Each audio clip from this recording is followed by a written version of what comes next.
Benyamin Netanyahou, lui, sera à Washington aujourd'hui et demain, le premier dirigeant reçu par Donald Trump à la Maison-Blanche depuis son retour au pouvoir. Le Premier ministre israélien qui fait l'objet d'un mandat d'arrêt délivré par la Cour pénale internationale pour crimes de guerre et crimes contre l'humanité. Une procédure dénoncée par les États-Unis. Benyamin Netanyahou ne sera pas inquiété sur le territoire américain. Quant aux enjeux de cette visite, c'est Claire Duhamel qui nous les rappelle depuis Jérusalem.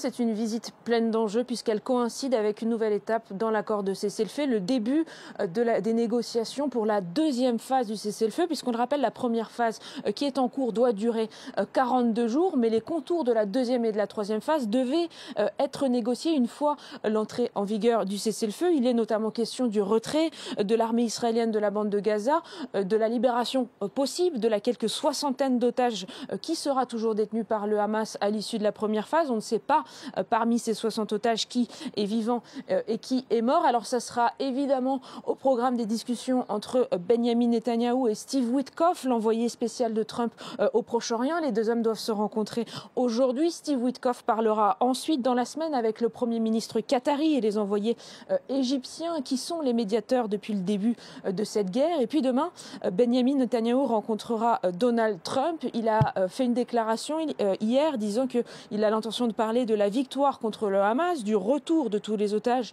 et de la lutte contre l'axe iranien.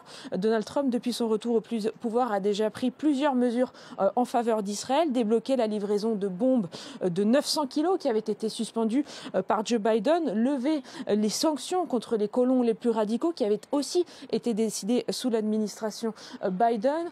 Pour résumer, ce début d'année 2025 est plein de questions en suspens ici au Proche-Orient. Le sort des Gazaouis pour l'après-guerre, les concessions qu'Israël devra faire pour espérer relancer le processus de normalisation des relations avec l'Arabie saoudite qui avait été stoppé net le 7 octobre puisque l'Arabie saoudite martèle que la normalisation avec Israël ne pourra se faire sans solution durable et viable pour les Palestiniens.